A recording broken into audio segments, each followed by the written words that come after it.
I am forever grateful to Instagram because it has been the single most valuable tool in building my meal delivery business, my personal brand, this space that I just get to share my heart with people. It's just been incredible. This is Beyond Influential with Brittany Crystal. Join Brittany as she chats with today's thought leaders about the power of influence, how it's developed, and how they get us to consume both on and offline. Here's your host, Brittany Crystal. Danika Brysha is a curve model with IMG Models, the founder and CEO of Model Meals, which is a healthy meal delivery service, and a self-care and wellness personality and advocate. After nearly 2 decades of disordered eating, Danika has been able to turn her negative relationship with food and her body into a thriving business that inspires others. So I first connected with Danika when I was doing influencer outreach for the Ask Gary Vee book, and then around a year later, I ended up at an event where she was a speaker, and it was really powerful for the people in the room because she just speaks to these universal issues that both men and women struggle with. And so I've been impressed with how she has scaled her business, and not only that, how she also opportunity to really serve others and be opportunity to really serve. So it's my pleasure to welcome to the show, Danika. Do you mind telling the audience a little bit about what you do now, and then we'll go into your background? Yeah, I feel like I kind of have. I'm reminding myself of myself at a young age when I wanted to do everything. So I would just list off all the things that I do. But now these are really things that I do, but they are in a bunch of different avenues. So you kind of touched on it, but I started a meal delivery business out of my apartment in New York City in 2014 and relaunched it in 2015 in California. So we do that now. We're a healthy meal delivery business. It's called Model Meals. So I'm the founder and CEO of that. And I do self-care coaching and events. So I have a series called the Brunch Series. We get together once a month, and it's basically, we'll have a few different events, but all with a similar topic. So this month was how to create a self-care checklist and to schedule for success and to set up accountability for yourself with self-care and your goals. And then next month, we are doing self-love, body positivity, and food freedom. So that'll be our topic next month, and we'll have a bunch of sessions. My boyfriend's a chef, so he cooks and does the food part of it, and then I kind of talk and lead the groups and stuff. So there's that and the coaching, and then I've been modeling for about 8 years as a plus-size model. So I'm with IMG Models, based in New York, but I live in Southern California.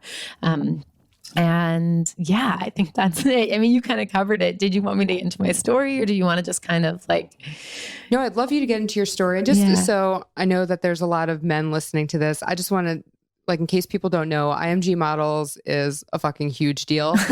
She's like, oh yeah, no, IMG Models, super modest. IMG reps everybody from Giselle to, Gigi and Bella Hadid. So I just want to give that context. Yeah. So please go into your story and kind of what the goal was when you're growing up and, kind of what you went through. Oh, thank you. Yeah. I always joke with the whole IMG thing. So modeling, if you go on a modeling website, it's basically a photo of each girl's face in a square, kind of Brady Bunch style. So I always joke that I feel like Alice in the middle of the square where she's looking around, how the hell did I get here? Who are these people? That's kind of how I feel. But anyway, no, I'll try and be as concise with my story as I can, but basically spent a lot of my life really struggling with food, dieting, not feeling beautiful, and thinking that for me, if I could just lose the weight, I would feel like enough. I would feel beautiful. So it became my life's work and my passion. I poured all of my heart into this mission to lose weight. And I did that for a long time. It was off and on. It was dieting. And then I was severely bulimic and started doing drugs and using alcohol and just kind of whatever I could to manage my weight and manage food and find some sort of control there. So, I went through college and, found myself a lot binge eating. So I would kind of restrict and diet, and then eventually binge eat thousands, 8,000 calories in secret sort of thing. So food was really my drug, and it always has been. And I learned now as I get older that stems from this inability to properly deal with my feelings. I didn't want to feel my feelings. So instead I needed to find something to shove them down. So my thing is food. Plenty of people use other things, alcohol, drugs, social media, busy, work, whatever it is. So for me, that was my drug. And so it took me a really long time to get to a point where I sort of understood that. So kind of rewinding after college, I moved to LA, and I was working in television kind of as a production assistant for a while, and then was approached at Bank of America and asked if I'd ever thought about doing plus size modeling. And I'm 5'10". I've always been a curvier girl, and like I said, wear a size 12, 14. And so I ended up signing with an agency there, and my career took off pretty quickly, which was pretty cool.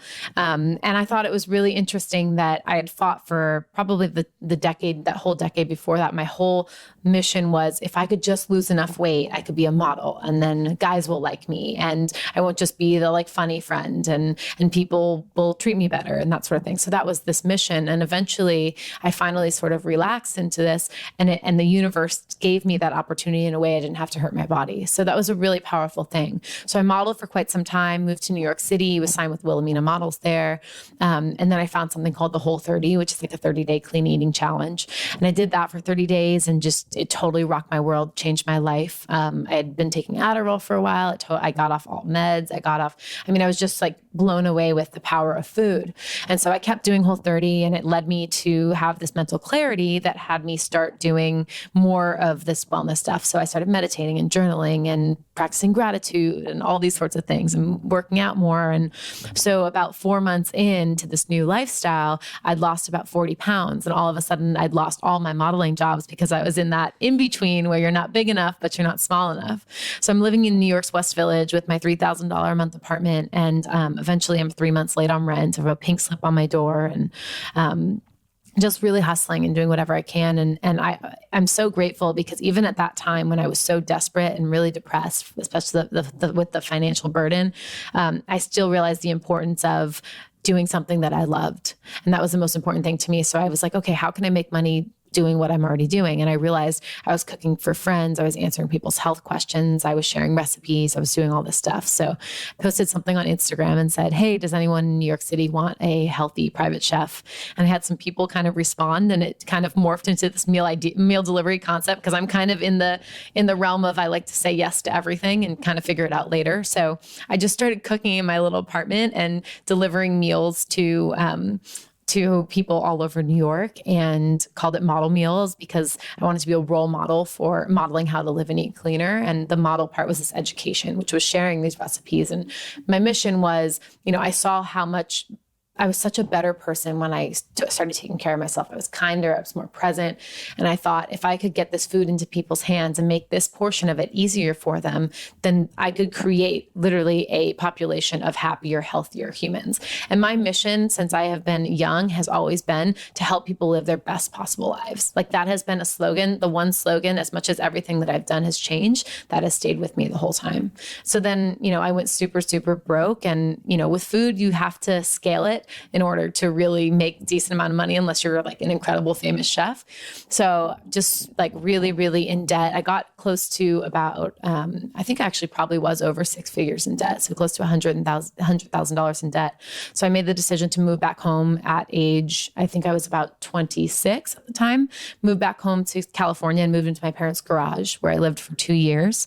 And during that 2 years, I teamed up with a business partner, and we launched Model Meals in California, and have continued to grow that. So now the business is officially about 2.5 years old, and we're a multi-million-dollar business. And during that period, just continued to really work on my own self-care and wellness and clarity. And I just kept sharing that journey. And during that process, in the beginning of it, I was struggling a lot with food, and kind of eventually figured out a variety of ways of breaking free from this lifelong battle with food and binge eating and all that stuff. So I share a lot about that. And then I devised this sort of template over the last 4 years that I call my self-care checklist.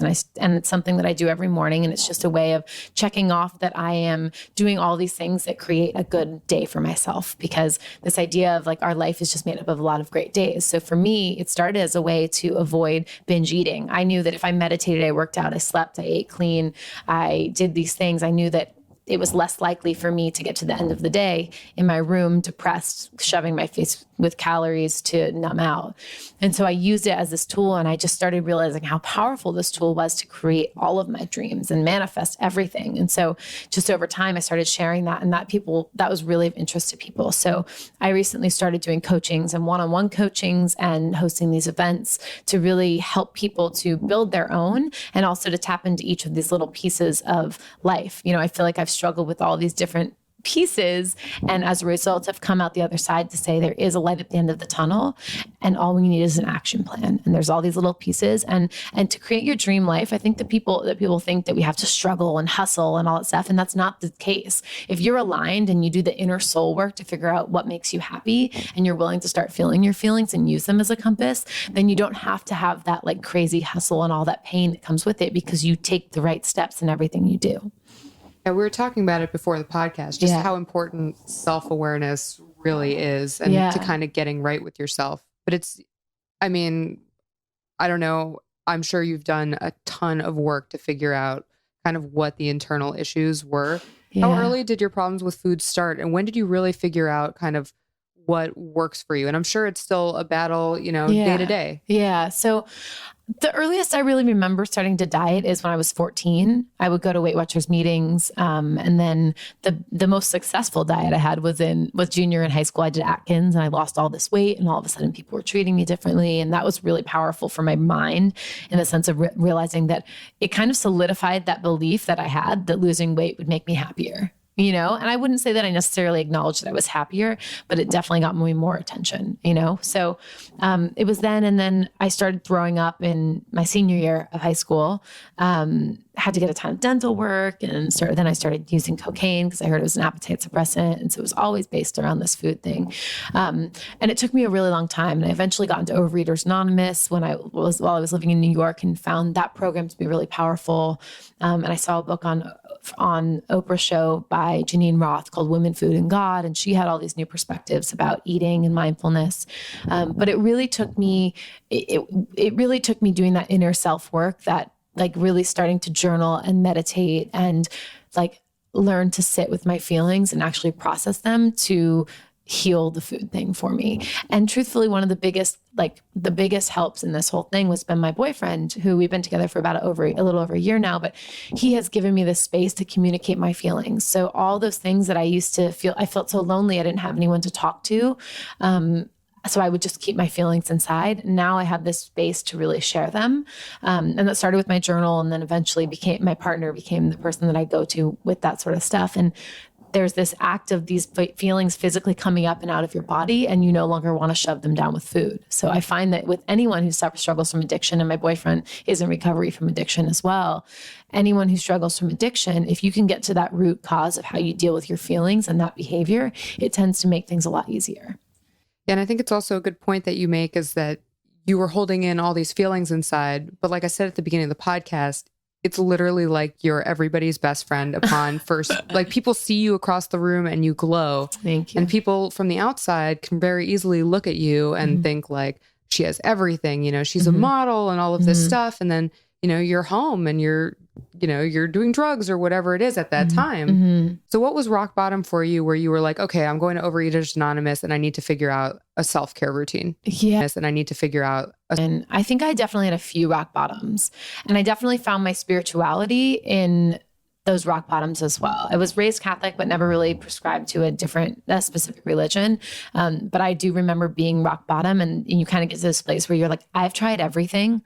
Like, someone help me. And you get in this moment of desperation where you just like talk to the sky and ask for help. And then you see it answered and you're like, oh, but I would say, I think some of the most pain that I had was through that financial stress that I had when I was living in New York. I was isolating myself. It was just miserable, when you don't have, and I was so prideful. Like the last thing I wanted to do was ask my parents or my grandparents for more help. And so that was really hard for me. But there was a few rock bottoms. Like I definitely have some rock bottom memories while living in my parents' garage, and was still really having issues with binge eating and money, and just really, it was all super painful, and I had nothing. And so I remind people also of like how fast things can change. Cause that was, I lived in my parents' garage less than a year ago. Like, it's so crazy to me. You know what I mean? So I don't know.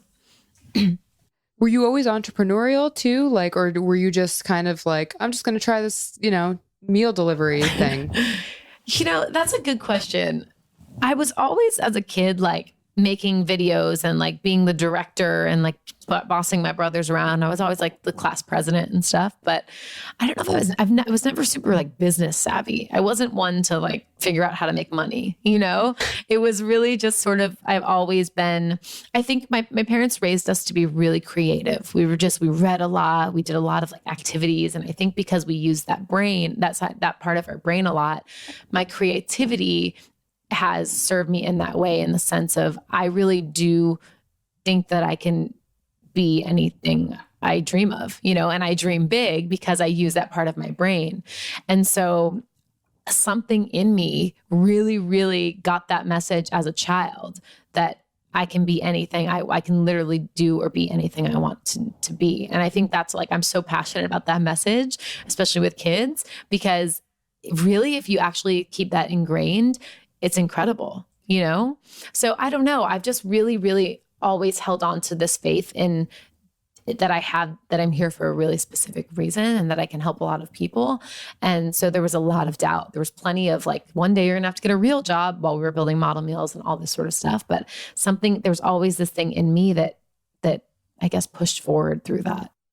So a big part of what you do now is talking about self-care. Mm-hmm. How did you figure out what worked for you? Were you just like, okay, here's a list of things I've read on the internet that like meditation and journaling and gratitude, or were these things that had kind of been in your circle anyway, and then you doubled down on them? Not at all. So I was like party girl. Like I was the one that got like blackout drunk and like went to the clubs and like was promiscuous and like loved Taco Bell at 3 a.m. I like prided myself on how much Taco Bell I could order. So no, I was very much, that wasn't my, that was my mask for a really long time because people responded to it. I was funny. I was like, and like, was I miserable? No, not by any means, but that wasn't me, but this was before I shed those layers. So, I think for me with each of those habits, they all were added to my, I guess, collection very gradually. So like clean eating was added over the course of that month where I did Whole30 and more time. My sobriety was added very gradually. Journaling became like, I did it for that was the one thing for like the whole month I did journaling, and then it became a habit. So I would add on meditation. So I think I would hear about these things and I started I didn't read probably a whole book from like when I started middle school until after college. Like I just wasn't, and because I couldn't ever focus. So when I changed how I ate and my body started functioning, my brain started functioning differently, I started reading and I just became this sponge during that year when I stopped drinking and started kind of doing this work, because sponge. And so I just read like everything I could and saw that there were a lot of similar patterns in some of these incredible people and what they did in their lifestyles. So you're still in the modeling industry. Yeah. How often are you modeling versus, taking care of all these other aspects of your business? So I probably model, it kind of depends. Like modeling's up in like here and there, and I don't live in New York. So part of that is the fact that I, not living there definitely hinders me from getting more jobs. But I would say I typically am modeling like 1 to 3 times a week. Wow. Or like sometimes I'll have a full week off, but it's not like it's pretty like abundant, I would say. So a lot of what I do is pretty much all that I do is virtual. My business runs itself in terms of operations. So a lot of what I do in terms of growth, and my models business, a lot of what I do can be done remotely. So for example, I was shooting for Old Navy in San Francisco last week from Wednesday to Friday. And so what I do is I would get up at 4 a.m. and I would work from 4 a.m. to until 7. Then I'd get my workout in, and then I would go to the studio, and then I'd answer emails between shots, and then in hair and makeup, and then at lunch I would take my calls with my PR team and do that, and then afterwards I'd go right back to the hotel and I'd work a little bit more, and I'd be in bed by 8. And so I juggle it, and it's a lot when you do it that way, but I'm definitely, the only reason I'm able to do what I do is because of my self-care routine, because it's non-negotiable for me. So before I pick up my phone, before I check emails, before I do anything in the morning, I'm meditating, I'm writing gratitude, I'm manifesting, I'm writing a biography for my future. I am like making sure that I'm getting enough sleep. So those, because I refill my cup every morning, I have so much more to give. So what was the dream for you actually after you started modeling? Like if you hadn't kind of fallen into kind of developing model meals, what was the goal at that time? Honestly, from when I was little, I've always said I wanted to have my own talk show. And then it transformed into like, I want to be the next Oprah, but I don't think it's interesting because I don't know that I necessarily knew. It was never I don't feel like it was ever from an egocentric place. I really do feel like it was this innate feeling of like, I think I want to help people on a really big scale. Like that has always been this like this thing clawing at my heart. And so, but I don't think I ever had I don't think at that point I believed it. You know what I mean? I think it was just something I said, but I do believe in the power of our thoughts. So I'm like, maybe it just kind of manifested, like moving down this path of helping people and that sort of, and being in the media manifested itself because of that, because I really am a big believer in that. But ultimately, I don't care how big my audience is or how many followers I have or what I end up doing. I feel so good about the work that I do now. And I know that I get to help a lot of people and it feels incredible. So, I'm a believer in being someone who is a magnet and attracts the things into their life that they want. And it's kind of been that way for me for my whole life. I think when you vibrate at the frequency you're meant to, and you put good stuff out, the right people find you. You don't have to go seeking those opportunities. I totally agree. Yeah. So I think a lot of people are just kind of transfixed by the idea of the modeling industry and really don't know what's going on and would like to know what goes on behind the scenes. What do you think makes a good model and makes someone have longevity in this kind of career? And then what have been the hardest parts for you? Because it seems from the outside like a brutal industry. So, okay, here's the thing. I started modeling when I was 22, which is like a dinosaur for a model. But I'm so grateful because I had graduated college. I kind of had some life experience under my belt, at least a little bit. And also in the plus size industry, it's very different. A lot of, especially most of these plus size the girls who are in the plus size modeling are, we grew up being like the chubby, funny friend. Like we didn't grow up being told we were pretty or being handed things or whatever, So a lot of us, it's just, I think we definitely see ourselves differently. And there's a big sort of like sense of humor to it. But the modeling industry in general, here's the nice thing. I've been very lucky to be with pretty big agencies for my entire career. And when you're with big agencies, you tend to be a little more protected because there's contracts, there's a lot of legal stuff, and you're working with big clients. I'm working with Bare Minerals and Old Navy and Target and, these companies, but these are, she's just doing like the phrase B sort of thing. But these companies they have to act legit because someone can sue them for a lot of money, So I've been fortunate and I know there is a lot of shadiness that goes into it. I also feel really grateful because as a plus size model, I don't feel pressure to lose weight or gain weight. My body tends to naturally settle at the space where they want me. So for me, in terms of my body image and that sort of stuff, it really supported me and it really empowered me to feel like I was beautiful at my existing size. So the modeling industry in general, here's the thing. I'm super grateful for it. I'm really grateful for the platform. I think what makes a good model is that you use that platform for good, my mission is to be like a role model, a super role model, and take that and use this industry as best I can to get to the highest level possible. Because I know that my message is good and I know that my message can change lives and heal people. And so if I can use this platform in this industry to do that, I'm stoked on that. And I also know that these young girls need to see women that look like them in the media. The reason I threw up my meals and I had such issues with my body is because I never saw anyone on TV who looked like me. I was always like the chubby kid. And so I didn't have any positive role models at that time. And so I'm really excited to see the industry changing as much as it is, because when I started, it was very different than it is now. Everyone knows Ashley Graham. Everyone knows a lot of these big plus size models. And so now the industry has changed a lot. So I think with models, it's interesting because I think that the models that have the big names are the ones that tend to, they don't always have a big message, And I think that that's where I get frustrated. I'm like, you have this huge platform, say something, do something, say something. Sometimes I think I almost have too much of a message and too much of a brand that it waters down my role as a model. And I don't know, maybe that's my assumption, but I'm okay with that because I feel really proud of the voice I get to have and the person I get to be in this industry. And I'll continue doing it as long as I can, but I won't, hurt myself to do that. So then has Instagram changed the game for modeling? Yeah, for sure. So it's so interesting now because social media plays a big part in how you get booked now.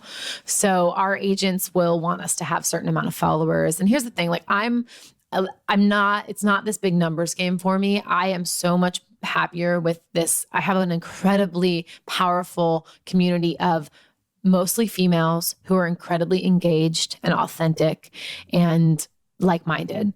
So I feel really grateful. And those are the people I want to keep. That's like the community I want to have around me. And so could I get my numbers up if I posted bikini shots all the time or whatever? Yeah, probably. But that's just not the community. And no, here's the thing. No judgment whatsoever if that's what someone's doing, like that's what you're doing. That's totally fine. That empowerment is needed as well. But that's just not me, So it's interesting because it definitely does play a role in how we're booked is the numbers you have, the Instagram followers you have, or the blue check you have next to your name or whatever it is. But I am forever grateful to Instagram because it has been the single most valuable tool in building my meal delivery business, my personal brand, this space that I just get to share my heart with people. It's just been incredible. So I'm so grateful for it. You know how you're saying that you were never seeing women like you in the media. Do you think that there's this weird oversaturation of unhealthy body images still now because of social media? Or do you think it's kind of cut both ways? I think both, because I think people are not taking enough responsibility for who they follow. They're not, people know that they have these people that they follow and they make them feel like crap, but they still follow them. And I'm like, you don't have to follow the people that don't make you feel good. And then on the other side, I'm like, one of the reasons that I got past my body image issues was because my newsfeed ended up filling up with plus size models. And so all I saw all the time was these curvy women showing off their bodies and being empowered. And that became my normal. So we forget that we can totally create what our normal is. So if you want your normal to be celebrating a variety of women of different colors or different shapes or different capabilities or different sizes, whatever it is, then make that your normal. Consume media. You have the choice. Consume media that support that. This is excellent advice. I don't even know what to say. That is incredible advice. And I think people forget that they can do that. They can control it. And I know, some people argue on the flip side where they're like, oh, well, then it's an echo chamber and you only see one kind of style. But if it's going to make you sick, and social media for most people, it's my job, but for most people, it's a fun escape. Why torture yourself? Yeah, totally. And that's the thing. We need to take ownership of I think when I started taking ownership of my consumption, my whole world changed. The first time I can remember doing it is when I was really bulimic and I vowed to stop looking at magazines because magazines were super triggering for me. So I stopped looking at magazines for years. And then I remember when I lived in New York, I stopped watching TV. I didn't watch TV for a year, and that was super helpful. And then my newsfeed, the people I followed changed, and it was these curvier women. That's, I've never listened to like news or talk radio or these sorts of things, and then I started changing how we have power to consume what we want. So I think the thing is like, let's get clear. Let's all be like really intentional and write down what we want our normal to look like. And we can actually manufacture that normal based on how we consume things. So when did you first start putting content online and kind of taking that seriously? And did you even think of it as a personal brand at the time? So it's funny. I always have loved to share and like write and stuff. So back in the day when I read Gary Vaynerchuk's book, Crush It. That was like one of my first kind of like business personal growth books. And I had started like a fashion blog at that point. And I like don't really give two F's about fashion, to be completely honest. I mean, like I like it. I think it's important to empower people to look good and to feel good in their body. And I'm really passionate about getting fashionable clothing out for all different sizes and shapes. But I'm more a comfort person. It's just not something that like speaks to me, but that was what I was seeing. So I was like, I'm going to be a fashion blogger, so I did that for a little while. But I think I've always shared content. And what really shifted was when I did Whole30 and I started sharing my health journey. And I couldn't not share it because I found this thing that totally was a game changer. And people saw me, they saw my body transform. They saw my energy transform. It was very clear. And so I couldn't not share that with people. And so it just continued as I found this wellness journey, and I just kept feeling better and better and better. I just kept sharing it. And I think that's kind of how I've gotten to where I am today. It was more in this wellness space. And now it's really about self-care, which I love. Self-care is the most unselfish thing we can do for the people we love. And people have a hard time realizing that the most unselfish, the hardest thing for people is to say affirmations about themselves, to say nice things. And I'm like, and it is. And a lot of the women I work with, they're moms, or they're working for someone, and they're like giving all of themselves to someone else, but they pour from an empty cup. And so my mission is to help women, especially, create these routines or these habits that support them. And in the morning, they give themselves the time to really nurture themselves before anyone else. So do you feel like you've lost any jobs from your content, or do you feel like your agency have any agencies, you don't have to call out your current agency, have they ever been like, maybe you should be posting more, editorial type stuff, maybe like less of this, more of this, or you have complete autonomy? No, totally. Yeah. I was actually surprised at how empowering IMG was in terms of me doing me. You know what I mean? That's awesome. And IMG is very different than most modeling agencies. IMG understands building a brand. Their girls are not just a model like us. Most models are booked as a certain size and hair color. You know what I mean? I want a size 12 blonde, right? So IMG, their girls are booked as who they are. I want Giselle. I want Miranda. I want, Gigi. And so my agent has been incredibly supportive of I remember asking him, and this was this year, I was like, do I need to post more like modeling stuff? Like, I was like, I noticed that like all the other, a lot of girls are really just posting that. And they're like, that's because that's what they have going on. Like, you have a lot of stuff, and like, no, like your stuff is great, so they've been super empowering. But I've also had negative experiences with agencies. I don't really want to talk badly, but I've just had bad experiences and felt really unsupported by agencies as well. So it just kind of depends. But I think for me, the right brands find me. When I just did this Bare Minerals campaign, or I just did a Spanx campaign as well. And I think that's amazing. I love Spanx. I love what Sarah Blakely's built. Bare Minerals, I love what they do. They always have great ads with different women of color and looks. And just for them to even book a plus size model in a beauty campaign is massive. So I just trust that these brands that are doing the right thing will find me and will understand my content when they look at my page. And I think the way that I'm handling things is a long game. And I've known that for a long time, that I'm okay with the slow organic growth instead of being an overnight success, because that's the kind of career that I'm building. And you have discretion to turn down jobs as you see fit. Yeah, which is really cool. I mean, we are, as models, you're almost like an independent contractor. So basically my agent will call and say, hey, are you available these days? So-and-so wants to book you. This is the rate. And I can essentially say yes or no. And not to kiss your ass, but this is exactly why I see such potential in what you're doing, and why I do think you're so influential and will have longevity in the industries that you choose, is because you know who you are, you've honed in on it, you post about it, you're super authentic about it, and you have something to say. It all compounds upon itself, and you're building the business and life you love based on that. And I think it's what you put out there, and it's consistent. Yeah, thank you. It's just not all over the place. It's very cohesive, and anybody who goes and looks at your content knows exactly who you are and what you're about. Well, thank you. That means a lot to me. And it's taken a while. Like, I will be honest, like last year, or the last couple of years while building Model Meals, I totally pushed my personal brand aside. And one of my commitments for 2018 was to share more mindful content. I feel like I have so much to say and such a message. And I guess I feel like I've finally have gotten really clear on it as well. But ever since I really started being a little more intentional with the content just this past month, it's been a game changer. Like, I've totally seen everything shift. So it's just really powerful. Like, content is so powerful, and social media is so powerful. So how long did it take you to actually start building up your Instagram? And was it like exponential growth? Was it one moment, or was it just all over time, slow and steady? A little bit of everything. I would say I had a little bit of a following when I started modeling. I want to say it was like 8,000 or 12,000 or something. And then I started doing a lot of collaborations with Whole30 community just because I was so passionate about it. So I would take over like Whole30 recipes or whatever. And so I got a lot of people in that community via that. And then just collaborating, doing different podcasts or collaborating with different influencers I would do. And then now I've recently unintentionally learned the power of a viral post. I posted something, my boyfriend, it was a black and white photo, and I was sitting on the kitchen counter in lingerie and my stomach was rolling as it does. There were I had a little back roll and front roll, and my boyfriend was there, and it was just like a really beautiful photo.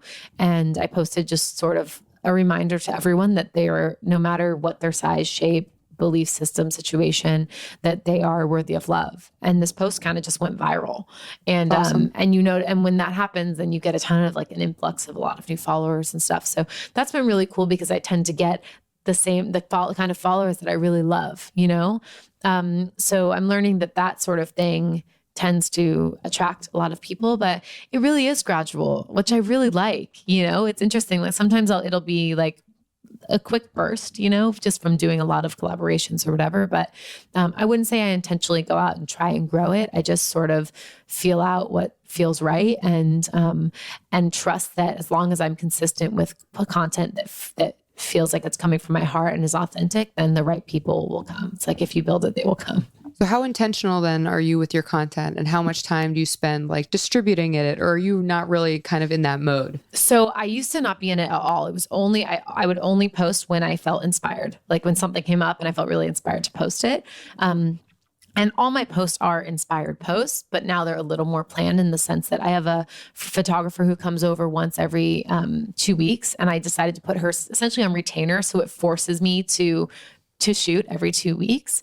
So what I do beforehand is I read all or at least I try to really read and respond to all of my messages. I can't get to all of them, but I definitely do my very best.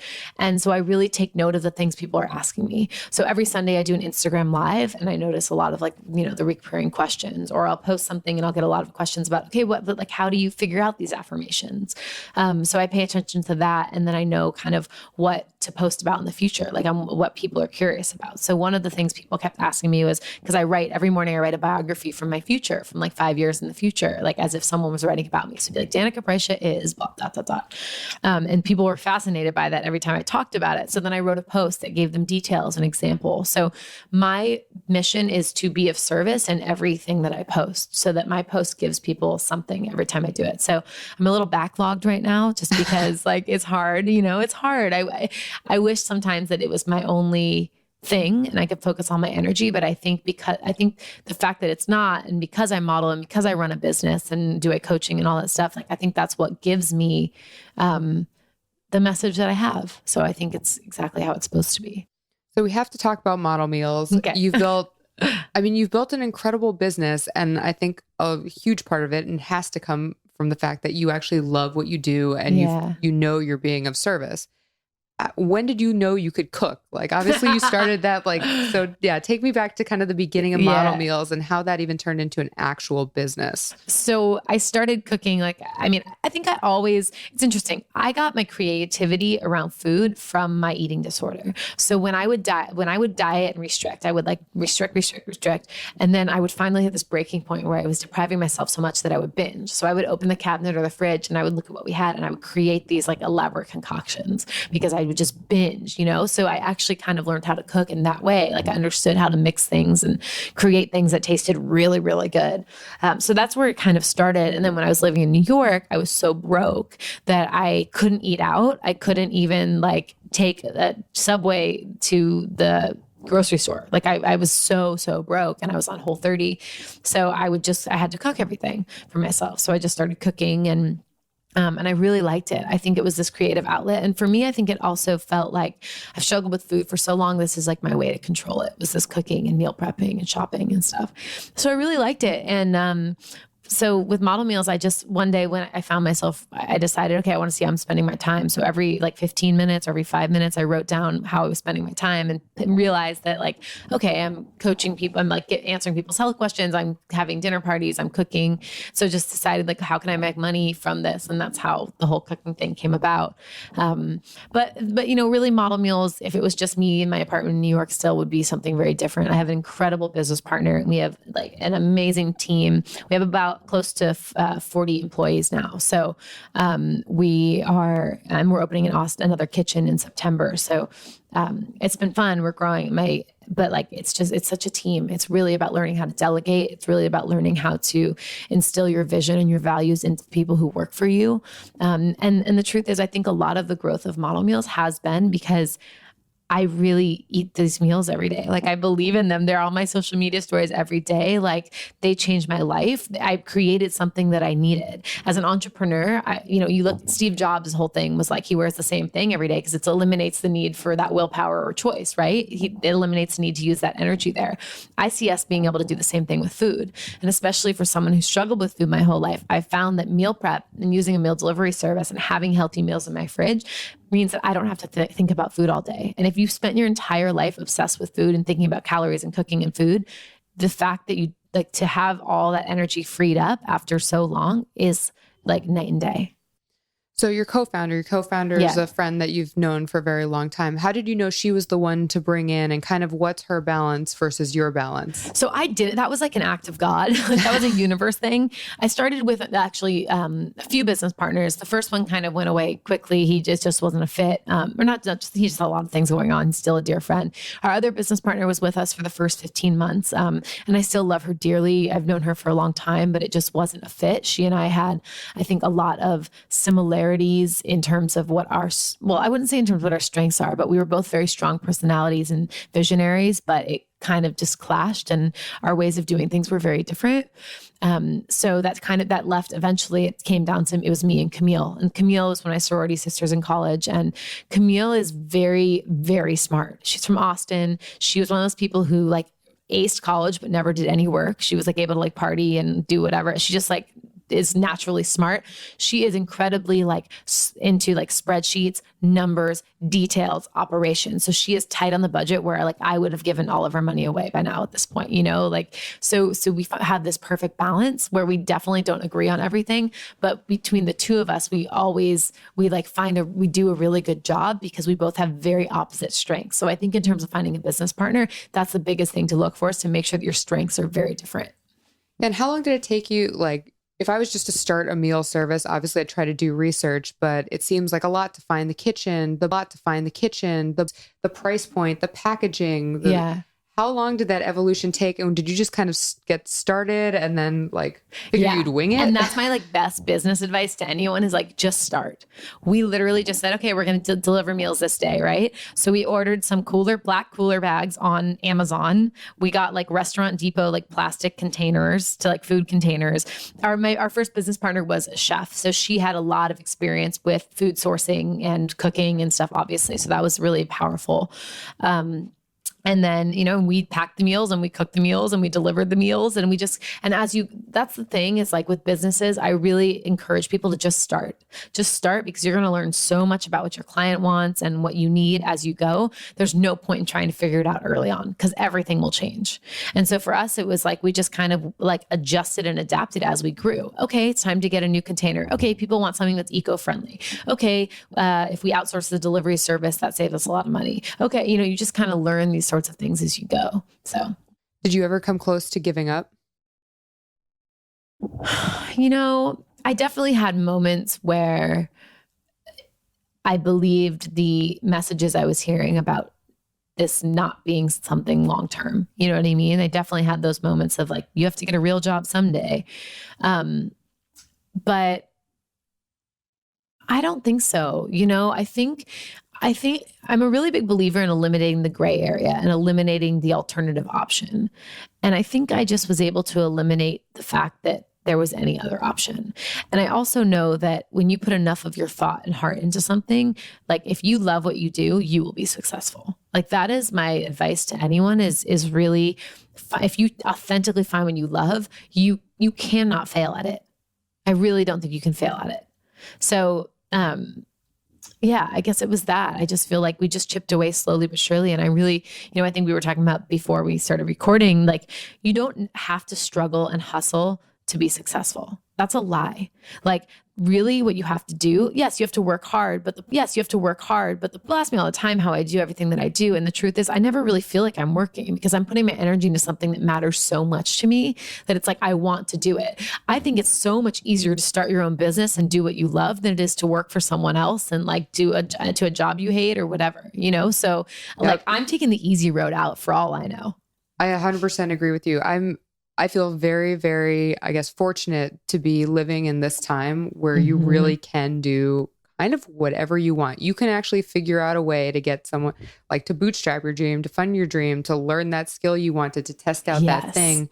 And the downside just really isn't there. Totally. And that's what I say. I practice gratitude, usually twice a day. And something I'm constantly thanking the universe for is technology.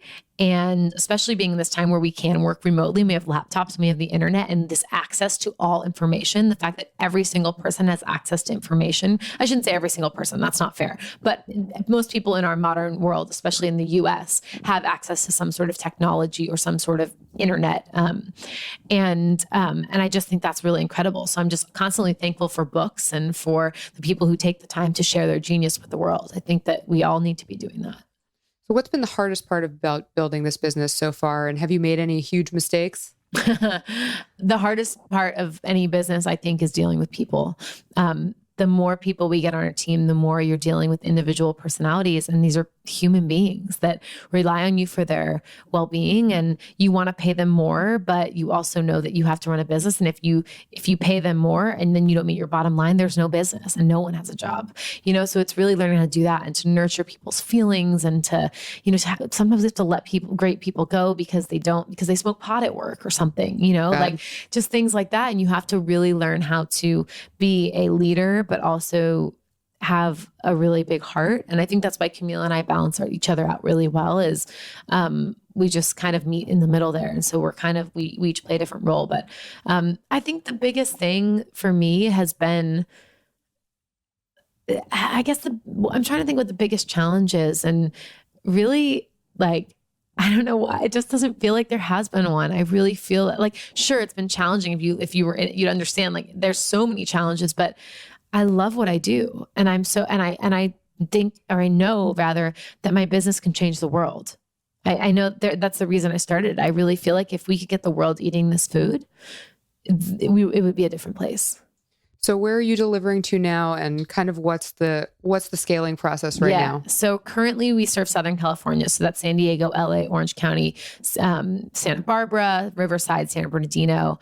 We serve San Francisco Bay Area. We just launched Napa, Sonoma today. Congratulations. Thank you. And then we are opening Phoenix and Las Vegas, as well as Sacramento, Fresno, like a bunch of different spaces in California. And then we will open an Austin kitchen in September, which will serve like most of Texas. And then from there, the goal is to open and scale kind of everywhere. So I'd love to get to New York, like Portland, Seattle. Our model, what's nice is for the most part, we can have one kitchen within like 10 hours driving range. We can serve anything within sort of like 10 hours driving range from that kitchen. So for example, San Francisco, we have a refrigerated truck that drives all those meals up twice a week. So there isn't an actual kitchen in San Francisco. It's just, we have our Orange County kitchen that serves all those territories. And that kitchen will serve Vegas and Phoenix as well. So then Austin kitchen will obviously service surrounding areas. So after that, I'd love to do East Coast just because I think we can hit a lot of different places from one warehouse kitchen. But yeah, that's the goal. I think people need this food, and my mission is to always keep it really accessible. Like that's one thing I'm really proud of. Our meals, the sourcing is incredible. Like the meat we're getting is the most sustainable, like really like proper, like humanely farmed sort of stuff. And we're getting local and organic produce, and our prices. I mean, our meals are $7 to $15. So like that's not outrageous. If you went to Whole Foods Foods and tried to buy to make this for yourself, it'd be twice as much. And they don't even carry the quality we have, you know? Yeah, that's a really great price point. It is. And there's no subscriptions. Like I really looked at what do I care about? What's annoying to me? Canceling subscriptions. Okay, let's not have them. I don't want food that I don't like. I don't want to have to eat meals that I don't like. Okay, great. Let them pick their own meals. Like, so there was just like a lot of basics that went into it in terms of what does a customer actually want? Like we're not money driven. And I think that's one of our biggest values is we always choose quality over cost. So, you know, we're never going to sacrifice quality to be able to sell our meals at a lower price. But we are always trying to make them accessible because I don't think you change the world by just feeding the Real Housewives of Orange County food. I think you have to feed, you know, a larger bulk of people. So are you doing a lot of customer feedback then, or are you kind of going based on your intuition and what you know you'd want? A little bit of both, but I read every single customer service email that comes in. So each week, my customer service team sends me a spreadsheet with every single email in it. And then I compile that into a feedback thing for my managers.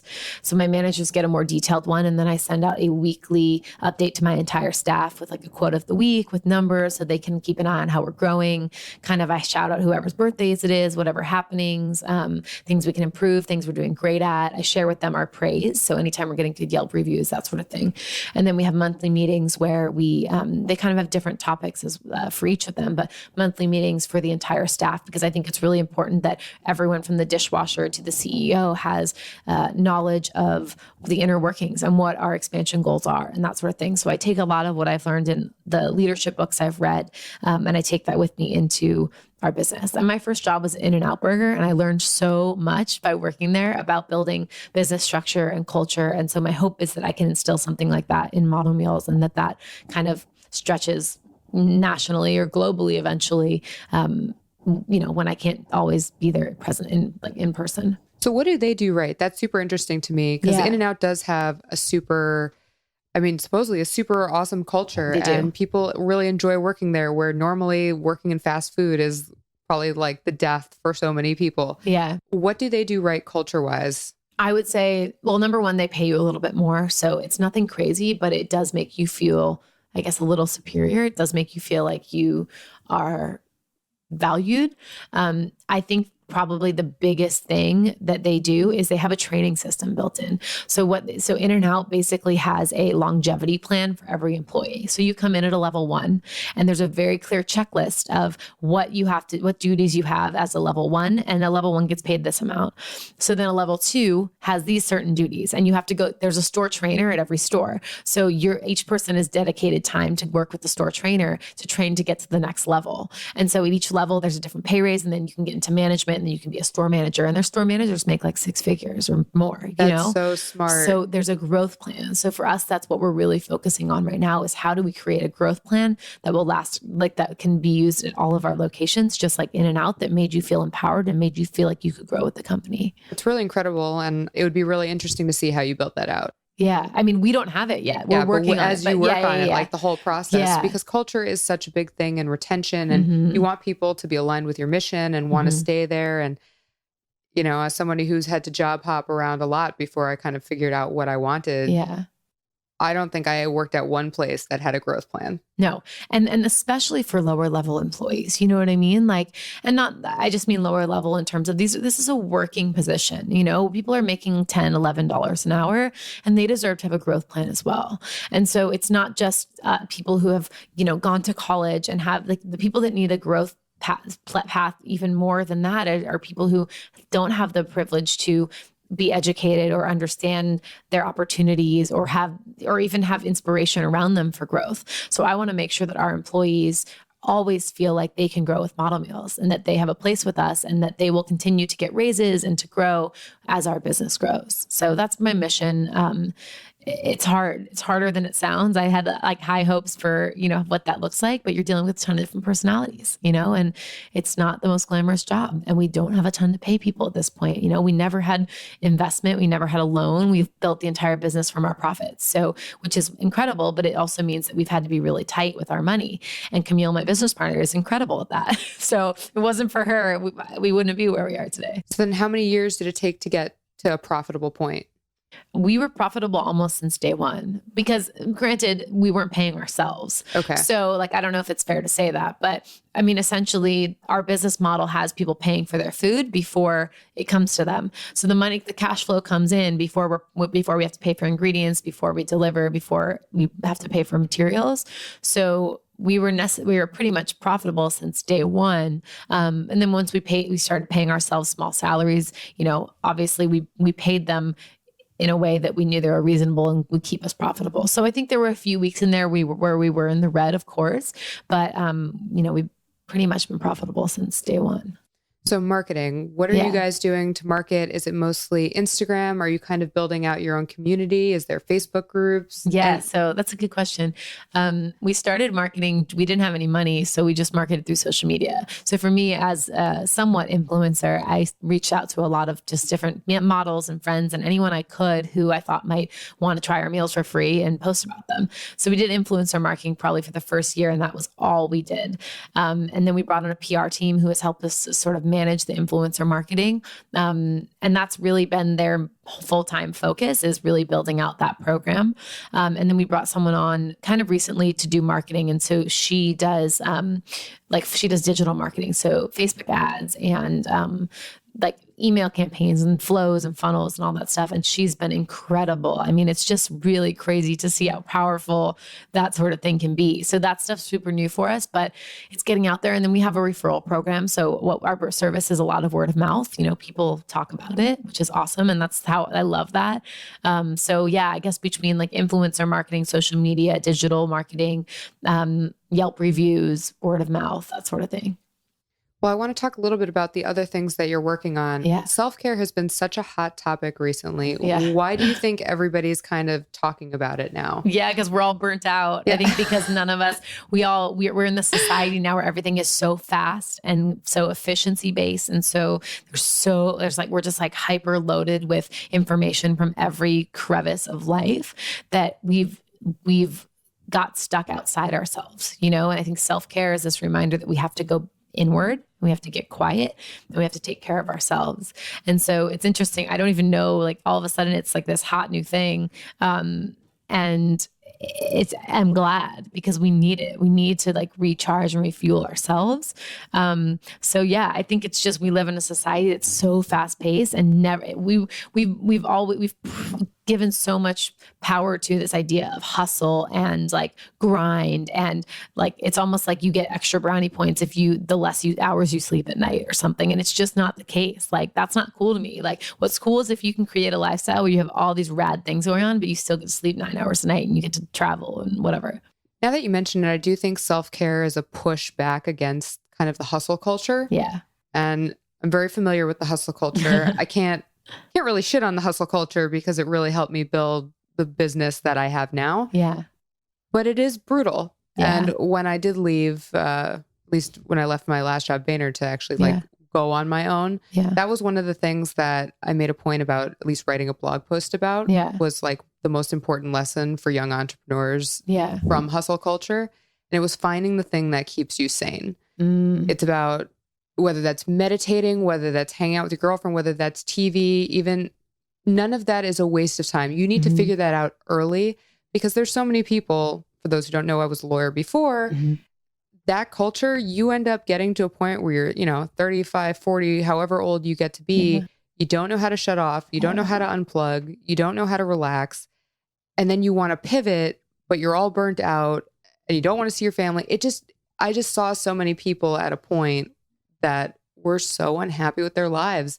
And it's like, you can push against that. Yeah. Like, I get it. There's like, an alternative. If you're 19 and you're starting at an agency or whatever it is, like, grind your face off. Like, that's also the time to grind your face off. You have the energy for it, like, great. But at the same time, figure out whatever it is, because it's a habit. And I'm not perfect at it. Like, I look to you to see what to do, because I'm not, like, I try meditating and I give up and I need to get better at it. But I know, I think it is the response to the hustle.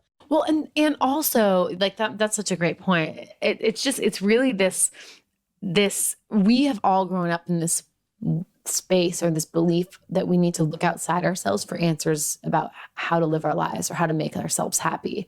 So as a result, we just keep moving. But the noise that comes with a life where you're constantly doing means you don't get to hear the answers that are inside. So I think in that year where I was living in New York alone for the first time, sober, no TV, eating clean, broke as hell, I finally went inward because I had no other choice and had this like crazy epiphany of like, all these answers I've been seeking by hustling around and running around and looking for information and consumption and noise, all those answers were actually inside me. And I got to hear them when I got quiet again.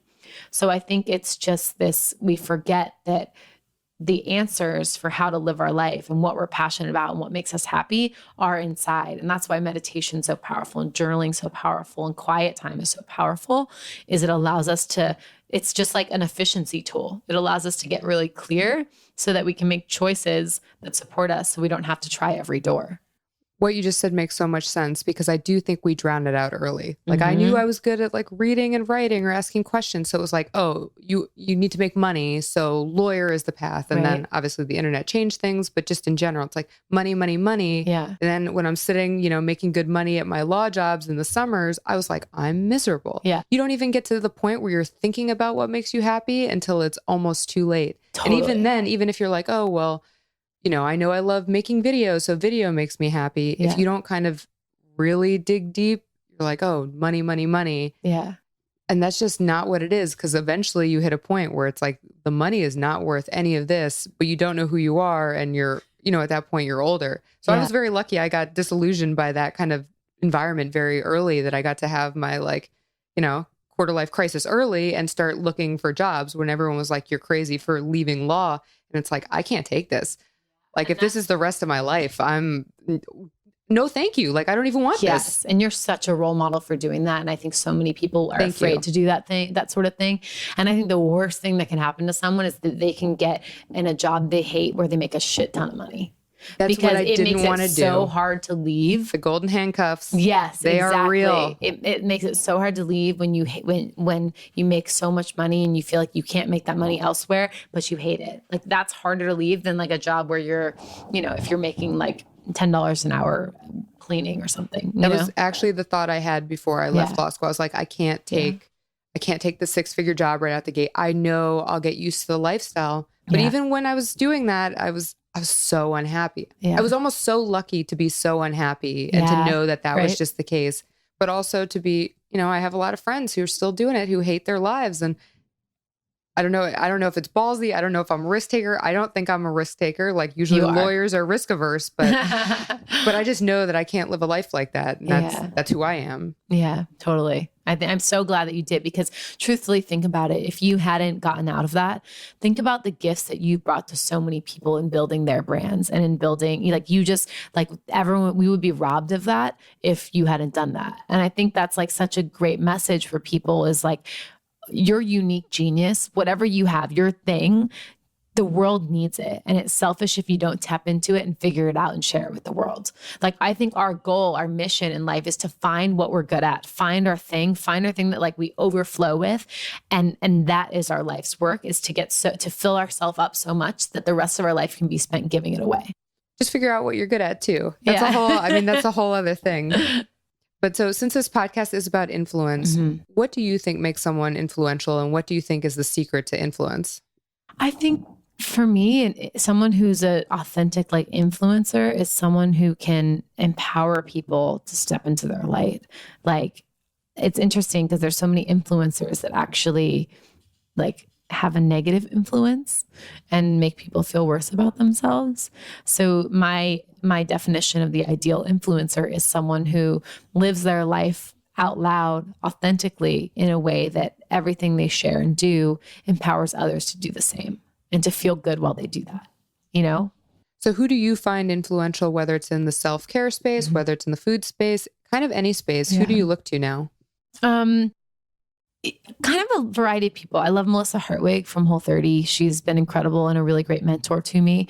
I've always loved Brene Brown talking about vulnerability. I've always loved Gary and what he's built for himself. I've followed him for quite some time before he was a household name. So it's been really cool to see his climb. just a variety of different people. I love, there's Marianne Williamson and Gabby Bernstein. Marianne's almost like, Gabby, I think does a lot of similar work based on what Marianne started with Return to Love, which was based on A Course in Miracles.